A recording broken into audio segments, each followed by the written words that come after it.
오늘 경기도 마무리가 됐습니다. 좀 덩치가 큰 선수들 위주로 대응을 했던 이 시청자분들 같은 경우는 마음껏 즐기실 수 있었겠지만 그렇지 못한 경우에는 소외감을 좀 느끼시지 않으셨을까. 지금 양 경기의 모습, 코스피와 코스닥의 경기가 사뭇 좀 달랐습니다. 과연 여러분들은 어느 쪽의 경기를 관람하셨는지 궁금한데요. 이런 가운데서 선수들은 또 상당히 다른 모습을 나타냈죠. 이 시간에 다시금 리뷰해보시면서 내일 경기 준비해보시기 바랍니다.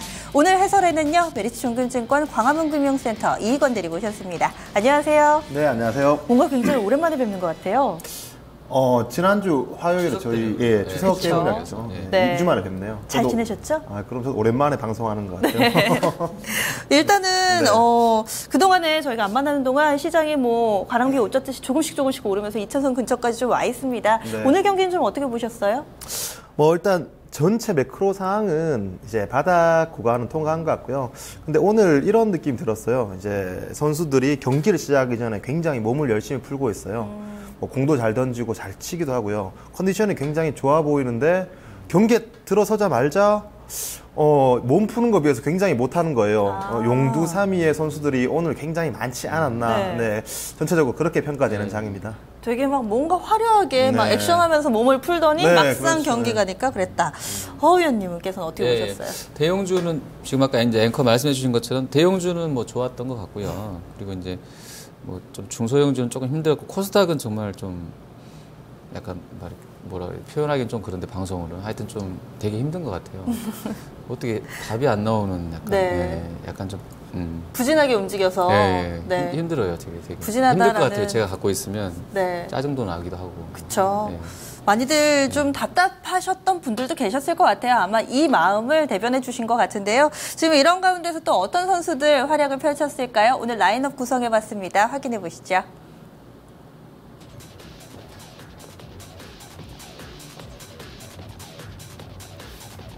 네. 오늘 1번 타자입니다. S51이고요. 2번 타자 상한 프로테크가 차지했습니다. 3위는 BJF 리테일, 4위 P&E 솔루션, 5위 현대차, 6위가 한세실업이었고요. 그리고 7번 타자가 SK 하이닉스였습니다. 8번 윌비스, 그리고 9번이 MPK가 차지했습니다.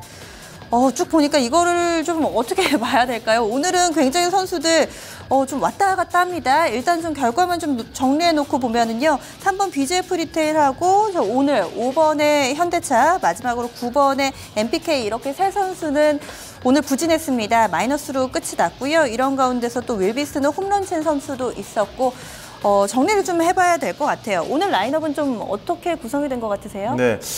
전반적으로 이제 오늘 라인업 중에서 하락한 종목 수도 많지만 하락 상승을 떠나서 음봉인가 양봉인가를 봤을 때 기존의 포트폴리오보다는 다소 음봉이 많은 선수들이 있거든요. 그러니까 지금 시장 자체가 어느 정도 뭘 해보려고는 하지만 장 초반에 그런 분위기를 계속해서 못 이어나간다. 하지만 일부 그 호재나 개별적인 이슈를 가지고 있는 소형주에 대해서는 아직까지 이제 그 수급이 물리는 걸 봐서 시장의 유동성은 풍부하지만 다소 이제 좀 관망하고 있는 걸로 보이거든요. 아무래도 오늘 전체 장들은 TPP를 빼놓으면은 뭐 설명할 수 없을 만큼 TPP에 가장 중요한 영향을 미쳤다고 볼 수 있죠. 그런 것 같아요. 지금 피해가 됐든 수혜가 됐든 5번 타자, 6번 타자, 8번 타자 정도로 TPP 좀 관련해서 묶어볼 수 있을 것 같고요. 허 의원님은 오늘 라인업 좀 어떠세요? 어제도 4번이 좀 이렇게 깡 마른 애 아니었나요? 그렇죠.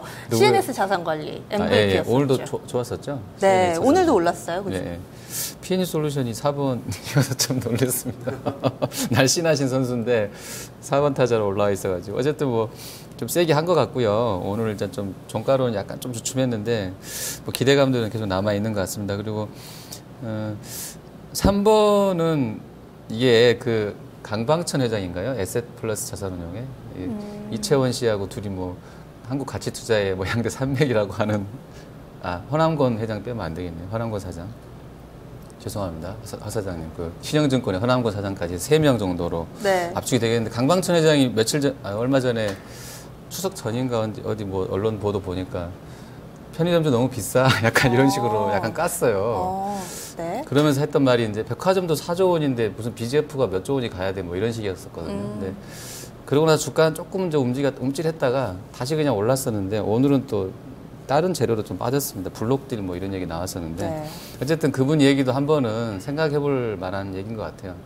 뭐 신세계나 롯데, 현대백화점이 저러고 있는데 BGF가 너무 크다 뭐 이런 얘기 한 것 같고요. 그리고 현대차하고 한세실업은 좀 뭐 TPP 피해 수혜인데 우리만 막 열심히 찾아가지고 한 것 같은 약간 느낌이 또 일본 보면 뭐 토요타는 별로 움직이지도 않았었는데 약간 네. 아까도 했던 말씀이고요. 그리고 이제 윌비스나 뭐 MPK 이런 쪽들도 상하 프론테크도요. 뭐 이렇게 좀 작은 종목군들이 좀 어제보다는 많이 들어와 있는 것 같습니다. 네. 네. 예.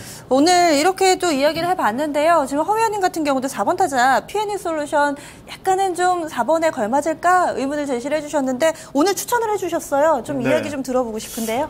사실 저희가 장 초반에 어느 정도 선수를 다 선정해 놓잖아요. 예. 장 초반에 이만한 선수가 없었어요. 맞아요. 근데 맞아요, 예, 맞아요. 장 마지막에 들어서 확 빠지던데. 그쵸, 그러니까 네. 지금 일단은 이 친구들이 홈런을 친다 아닌다를 떠나서 지금 중요한 건 어쨌든 오늘 경기는 끝났고 예. 향후에 어떤 선수가 홈런을 칠지 이제 출루력을 조를지를 봤을 그쵸. 때 그렇죠. 예. 모르겠어요. 이 친구는 단기 이격이 많기 때문에 모르겠지만 이 전기차가 단기에 끝날 그 테마는 아니라고 보여지거든요. 그렇기 때문에 이 친구가 오늘 뭐 초반에 몸 정말 잘 풀고 잘 치다가 마지막에 병살타를 치긴 했지만 이 친구뿐만 아니더라도 이 섹터 부분에 대해서는 언제든지 4번 타자로 나갈 수 있기 때문에 작은 이런 소형주 뭐 이 친구 분명히 소형주지만 충분히 섹터 내에서 관심을 가져봐야 되는 선수라고 생각됩니다. 그 폭스바겐 네. 관련해서 유진 쪽인가 어디서 보니까 80 몇 조가 들 수 있다고 우리 약간 엄청 비관론으로 써놨더라고요. 그래서 이제 뜯어서 팔 거라고 하나씩 이렇게 해놨던데 폭스바겐 쪽 봐서는 뭐 P&E 같은 경우는 될 수도 있을 것 같아요. 그래서 꾸준하게 이쪽 2차 전지나 뭐 전기차 이쪽. 제일 지금 뭐 시장에서 오늘 이슈가 받았던 게 뭐냐면 충전 시설 확충이잖아요. 네, 중국 쪽에. 그렇죠. 네. 근데 그거보다 저는 가장 큰 간이 되는 부분은 그 부분을 생각해요. G2 그러니까 미국과 중국이 이제 정상 회의를 통해서 탄소 배출권에 대한 어느 정도 합의가 이루어졌다는 거거든요. 사실 중국 같은 경우에는 빠른 경제 성장을 위해서 약간 지금까지는 환경에 대해서는 공해라든가 환경에 대해서는 약간은 2순위로 밀려나 있었는데 이제부터는 친환경에 대해서 관심을 가지기 시작했다는 거는 전기차가 된다 안 된다 안 된다 보다는 어쨌든 중국의 시야에서 이제 친환경이 들어왔다가 조금 더 크기 때문에 뭐 이게 기술적으로 얼마를 가기 위해서는 얼마 충전을 해야 된다 이렇게 전문가가 아니고서야 이거를 사실 될지 안 될지 모르죠. 네. 근데 어쨌든 지금은 속도라든가 팩트보다는 방향성은 그 방향성이다. 그렇기 때문에 주가는 언제든지 반응할 수 있다라는 데 조금 더 포커싱을 맞춰야 될 것 같습니다. 저는 전기차 하면은 예전에도 한번 지나가면서 우스갯소리로 말한 그 옛날에 그 제5 원소인가요? 네. 닉대송이 만들었던 그렇죠. 거. 거기 보면 막 차 날아다니잖아요. 네. 그거 전자기력 그때도 제가 전자기력 지구 얘기하면서 가능하다 했었는데 네. 분명히 올 것 같아요. 제가 그거 보고 죽을지 모르겠습니다만 날아다닐 것 같아요. 차가 진짜로. 레일로 큰 그림에서는 아마 이견이 없는 것 같아요. 이번에 현대차 그룹 같은 경우도 저기 코엑스 쪽에 부지 매입이 다 이쪽을 위한 큰 그림에서의 좀 한 걸음을 나아가기 위한 뭐 방안이다. 뭐 이런 얘기도 있었는데 사실 저희가 지금 이야기 드리는 내용은 전기차 산업과 관련된 내용이었는데 이 선수에 대한 얘기가 약간 좀 부족했던 것 같아요. 어떤 이 전기차 관련해서 어떤 기술력을 가지고 있는 업체인가요? 아무래도 그 가장 강점을 받을 수 있는 부분은 이제 충전 시설이죠. 충전 시설이 지금 그래도 2차 전지에서 가장 이제 2차 전지라든가 충전 이쪽이 그래도 실적이 숫자가 지키고 있거든요. 그리고 숫자가 지키고 이 기업의 이제 시가총액 자체가 그렇게 크지 않기 때문에 일단 가장 첫 번째로는 이제 충전과 2차 전지 이 부분이다. 그리고 2차 전지가 전기차뿐만 아니라 향후에 뭐 핀테크라든가 사물 인터넷이 발달하게 되면은 모든 스마트 디바이스에 대해서 그 배터리 충전 그리고 배터리의 용량, 배터리 효율성 등이 굉장히 중요해지거든요. 그러니까 충분히 2차 전지 분야에서 대형 주건, 중소형 주건 간에 일단 그쪽부터 먼저 움직일 거라고 저는 개인적으로 생각합니다. 여기가 제가 깊게는 저도 못 봤는데 제가 알기로 이 종목이 그 뭐 이렇게 뭐라 그러죠? 그러니까 그 아래 레일에다가 이렇게 충전 인프라를 깔 수 있는 그런 거 있다고 제가 들었던 것 같아요. 그러니까 이게 도로 얘기하시는 네, 그렇죠. 거죠? 바닥에다 깔려 있는 거죠. 그러니까 전기차는 그냥 다니면 돼요. 그냥 이렇게 예를 들어서 잘 되면 이게 이제 구축만 되면 그렇게 알고 있어요. 제가 예. 이 회사 탐방을 잡으려고 전화를 했는데 한 달 전부터 탐방이 안 잡히더라고요. 그래서 한 달 전에 탐방을 잡았는 게 10월 20일이에요. 그만큼 지금 많이 몰려 있거든요. 굉장히 이제 많은 투자자들이 알고 싶어하죠. 제가 2주 뒤에 탐방 일정 잡혀 있으니까 갔다 와서 상세히 다시 한번 말씀드리겠습니다. 리뷰해주세요. 저희가 네. 또 생생한 리뷰 기대하겠습니다. 그리고 다른 선수 좀 볼게요. 허 위원님. 네, 저는 현대차 하겠습니다. 네. 뭐 오늘 이제 TPP 피해주로 해서 이제 찍혀가지고 좀 많이 밀렸는데요. 그러니까 이제 저희가 아까 동시효과 때도 말씀드렸습니다. 이게 네. 피해주면 토요타 막 올라야 되잖아요. 그쵸. 토요타는 많이 오르고 뭐 그래서 중국이 휴장이라서 좀 애매하긴 했어요. 중국도 자동차가 있기 때문에. 근데 그리고 뭐 제네럴 모터스하고 포드도 뭐 시간에 의해서라도 올랐어야 되는데 그 재료가 장중에 나왔었기 때문에. 근데 그냥 걔네도 그냥 밋밋했더라는데 우리만 그냥 빠졌기 때문에 뭐 꼭 TPP 때문만은 아니었던 것 같고요. 환율 부분이 또 단기 한 고점에서 한 40원 이상 넘게 빠졌기 때문에 그 부분 영향을 줬던 것 같고요. 장중에 막 정부 쪽 이제 인사들 나와가지고 우리도 이제 할 거야. 웬만하면 하는 쪽으로 간다 해도 별로 안 움직이더라고요. 그러니까 이제 시간이 약간 걸리기 때문에 그건 그랬던 것 같고요. 어쨌든 단기에 많이 올랐던 부분하고 환율 부분하고 TPP 거기다 이제 실적 시즌 들어가는데 현대차도 가이던스가 썩 좋지는 않습니다. 한 4 내지 5% 정도 가밍 나올 것 같아서요. 이 부분 볼 것 같고 다만 이제 삼성전자도 마찬가지 현대차도 그렇고 이제 그 주주 환원 정책이 어떻게 IR 하면서 나올지가 실제로 실적 들어가서는 관전 포인트일 수 있을 것 같아요. 오늘 일단 어쨌든 뭐 누가 봐도 TPP 때문에 빠졌다 이렇게 볼 수 있을 것 같습니다. 네. 그 자동차와 관련해서는 좀 어떤 의견 가지고 계신가요? 먼저 지금 TPP 관련해서는 예를 들어서 현대차라든가 국내 완성차 그리고 일본 완성차가 동일한 선에서 있다가 이 TPP로 인해서 일본 완성차가 앞서 갔다기보다는 이런 상황보다는 오히려 이제 사실 한미 FTA 그 때문에 북미 수출 관련돼서는 저희가 비교 우위에 앞서서 있었죠. 그 우리나라 완성차가 그런 상황에서 이제 일본 같은 경우에는 이번에 PTT를 통해서 빨리 따라올 수 있는 그런 상황이 되어버렸거든요. 그러니까 우리가 원래 가지고 있었던 비교 우위를 잃어버렸다라는 게 좀 맞는 것 같아요. 그러니까 어떻게 보면 이제 다른 회사의 호재라기보다 다른 자동차 회사의 호재라기보다는 오히려 우리 완성차의 악재죠. 그 주가가 설명을 한 거네요, 그럼. 그렇죠. 약간 그렇게 볼 수 있다고 보여지고요. 그리고 말씀하셨듯이 환율이 지금 뭐 1160원대로 이렇게 빠졌으니까 그간 뭐 환율 상승에 대한 수혜를 분명히 입었던 면이 있으니까 그렇죠. 그 부분들 그리고 이제 엔저 플러스 이런 부분들이 한 번에 좀 겹쳐진 것 같습니다. 오늘 기술적 분석상에서 20일 이동 평균선을 조금 하향 이탈하는 모습 보였는데 여기서 이렇게 이 구간에서 하향 이탈한다라면 단기간에 재빠르게 돌리기는 쉽지 않은 뭐 그런 하락이라고 보여집니다. 네, 이렇게 자동차주들의 TPP 관련해서 대표적인 피해주였다면 수혜주 섹터도 있었잖아요. 오늘 리스트에도 상당히 좀 많이 나와 있고 의류주가 여기에 해당됐던 것 같은데 좀 한 선수 관련해서 설명을 좀 해주세요. 네. 한세 시럽 준비하는데요. 네. 먼저 그 TPP로 맞춰본다면, 한세 시럽이 이제 베트남에 가장 이제 많거든요. 생산 비중이 많은데, 지금 베트남이 TPP 선정이 됐습니다. 이 지역에 속해 있기 때문에, 이 베트남으로부터 수입을 하는 그 바이어 입장에서는 관세가 없어지기 때문에 원가 절감 효과가 있거든요. 그렇기 때문에 충분히 이 베트남 생산 기지가 비중이 높은 쪽에서는 수혜를 받을 수 있다. 이 부분이 일단 가장 포인트인데요. 지금까지 제가 그러니까 한세 시럽뿐만 아니라 지금까지 이렇게 한세 시럽 같은 경우에는 2년, 3년간의 정배열 우상향 패턴을 계속해서 이어왔지 않습니까? 네. 이런 종목들은 사실 특별한 재료가 있어서 2, 3년간의 굳건하게 우상향 패턴을 유지했던 게 아니라 실적 때문이거든요. 꾸준히 실적이 계속해서 증가되기 때문에 꾸준히 2년, 3년에서 정배열로 이렇게 주가가 튀거든요. 이런 주식이 상당히 이제 좋은 주식이라고 할 수 있죠. 그리고 뭐 사실 개인 투자자분들에서 굉장히 부담스럽거든요. 굉장히 부담스러워서 이런 주식을 이제 항상 신고가 부근에 있으니까 이런 주식을 매수를 잘 못하는데 사실 이런 주식이 계속 가거든요. 그런데 반대로 이렇게 조용히 아무 뉴스 없이 실적면으로 조용히 가던 주식들이 우상향하는 주식들이 이렇게 크게 뉴스가 나왔을 때 정말 누구나 다 아는 호재 뉴스가 나왔을 때는 오히려 이런 갭 상승을 이제 차익 실현 빌미로 사용하고 나서 어느 정도 주가가 다시 한 번 더 이제 조정받거나 회귀받으면은 다시 사 모으는 경우가 많거든요. 그렇기 때문에 그런 이제 공식, 조용히 가던 주식들을 이제 불 붙여서 차익 실현 빌미로 사용한다라는 공식에 가장 딱 맞았던 그런 주식이라고 보여집니다. 그래서 윗꼬리가 달린 거군요. 대부분의 예, 종목들이 그런 경우들이 많아요. 여기도 그러고 수출 비중이 높기 때문에 거의 100%로 제가 들은 것 같은데 그래서 환율에 되게 민감해요. 네. 최근에 빠진 게 다 환율 강세가면서 같이 밀렸던 네. 부분도 있거든요. 그러니까 오늘 또 환율이 또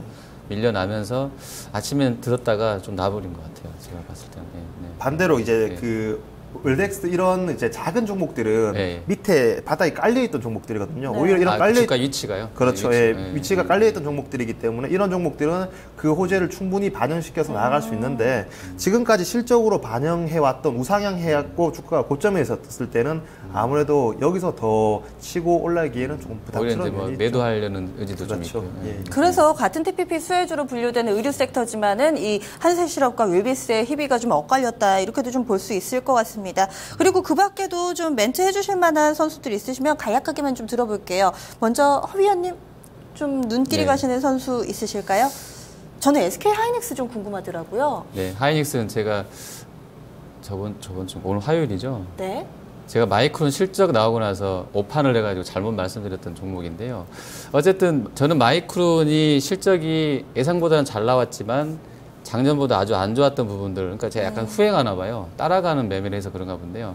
그러니까 시장에서는 이미 이제 마이크론 주가가 많이 빠져있던 상황에서 그런 악재를 다 반영했다라고 해석했던 것 같고, 이제 실적이 실제로 나오고 나서는 예상보다 잘 나왔던 부분 반영하면서 며칠 동안 뭐 폭등이 나왔거든요, 바닥에서.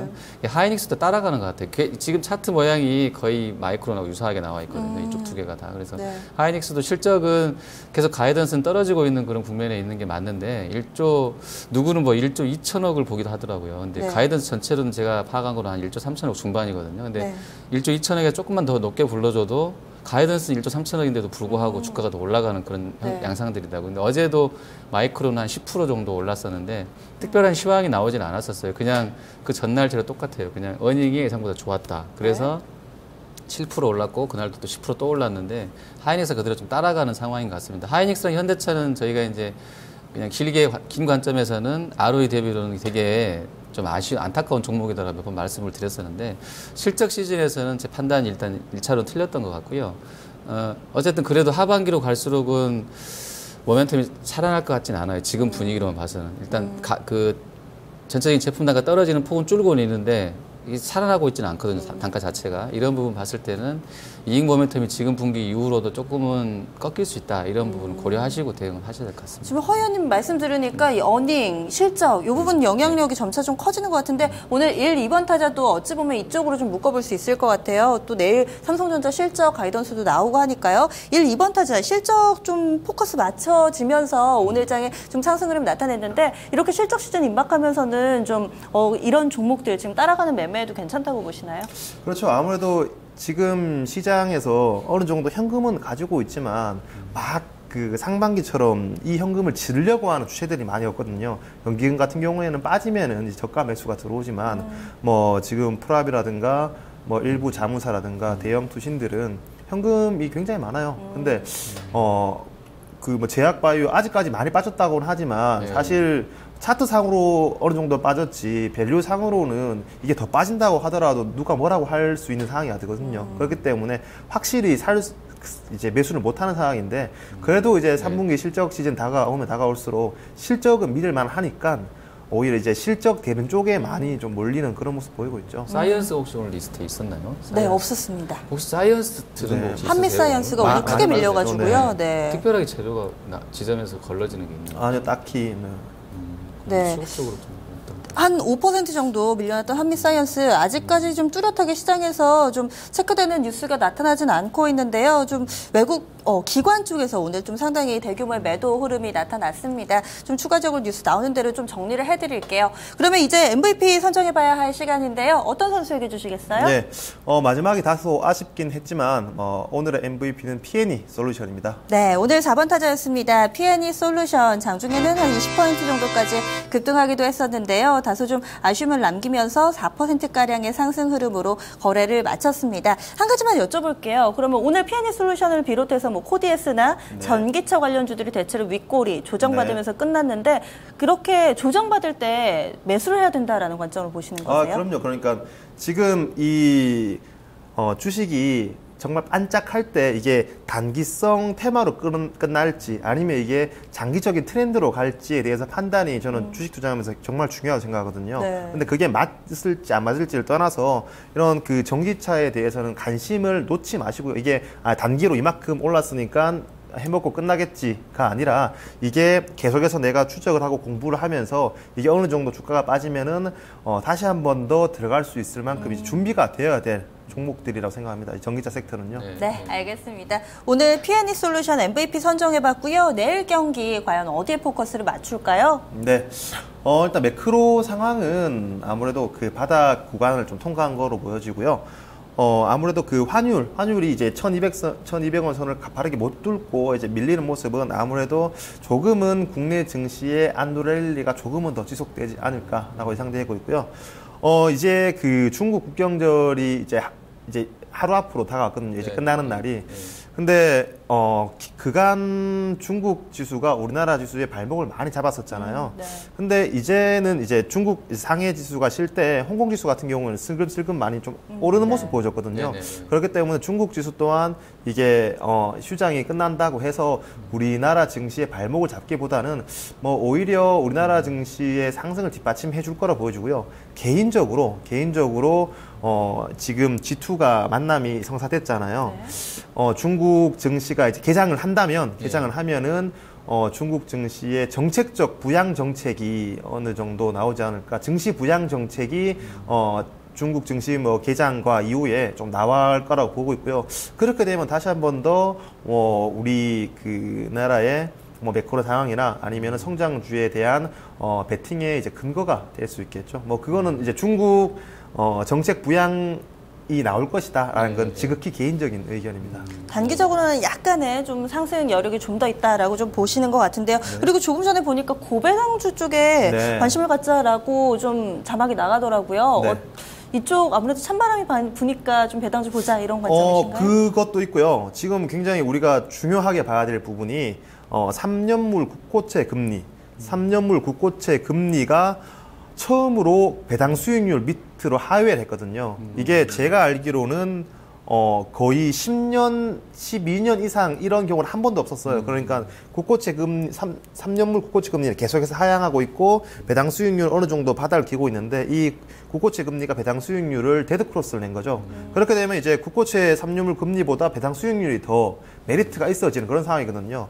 정말 과거에 그 일본이 겪었던 잃어버린 10년, 20년 절차를 그대로 닮아가는 모습 보이고 있는데 그 당시 때 이제 일본 증시를 보더라도 그 순간부터 배당주에 대한 관심이 계속해서 좋아졌거든요. 그러니까 뭐 이런 우리 증시 같은 경우에는 연말 한때 이제 배당주에 관심을 갖지만 이러한 국고채 금리 그리고 배당 수익률 역전 현상 지속된다라면은 뭐 물론 연말에도 이게 반짝하겠지만 계속해서 이 트렌드 그러니까 저성장 트렌드가 이런 배당주에 포커싱을 맞춰줄 수 있는 어떻게 보면은 증권업을 하는 저희 입장에서는 굉장히 좀 안 좋은 현상이죠. 그래도 뭐 잃는 것보다는 먹어야 되니까 이 시장에서는 지금 이런 상황에서는 어느 정도 포트폴리오에 이제 고배당주가 있다라면은 수익률 해지라든가 어느 정도 이제 배당 수익 확보가 가능하다는 차원에서 이제 코멘트 한 줄 넣었습니다. 그동안에 배당주 하면은 이 계절적으로 시기적으로 이맘때쯤 되면 얘기를 많이 했었는데 뿐만 아니라 지금 초저금리 시대 여기에다 저성장 기조 맞물리면서 배당주에 대해서 좀 시각을 달리해 보셔도 될 것 같다라는 분석해 주셨는데요. 그렇다면 선수 구성은 어떻게 하셨는지도 궁금해요. 클린업 트리오 발표해 주시죠. 네. 내일장 클린업 트리오는요. 먼저 그 메리츠 종금증권 그리고 INC 마지막으로 아모텍 되겠습니다. 네, 증권주 나왔고요. 그리고 좀 사이즈가 작은 두 종목도 함께 가져오셨는데요. 먼저 메리츠 종금증권 어떻게 좀 선발을 해주신 거죠? 앞서서 그 이제 고배당 관련된 언급을 드렸는데요. 저희 이제 회사이기 때문에 이제 자세한 설명을 방송상에 드리기는 힘들고 충분히 이제 증권업계에서 그 배당 수익률로 메리트 있다라는 거 정도만 아셔도 충분히 가능할 것 같고요. 그리고 INC 같은 경우에는 이 친구들은 제가 한두 번 언급을 했었는데 사물 인터넷에 쓰이는 그 와이파이 칩을 만드는 회사입니다. 지금 SK텔레콤, LG플러스가 광고를 대대적으로 하면서 이런 사물 인터넷에 대해서 이제 그 가전뿐만 아니라 뭐 집에 계속해서 이제 이 사물 인터넷을 접목시키고 있거든요. 이렇게 되면은 각 그 제품마다 통신 칩이 깔려야 되는데 충분히 이 부분에서 INC가 올해부터 시작해서 내년 그 이후에 계속해서 이 사물 인터넷 성장을 누릴 수 있다. 그리고 최근 시장에 보면은 저렇게 이제 살아있는 주식 지금 보면 우상향 정배열돼 있죠. 제가 굉장히 좋아하는 차트거든요. 근데 저렇게 살아있는 주식이 별로 없거든요. 충분히 이 생명력이 끊기기 전까지 이 사물 인터넷 성장과 함께 계속해서 갈 수 있는 친구다라고 말씀드리겠고요. 그 부분이 실적으로도 좀 찍히고 있나요?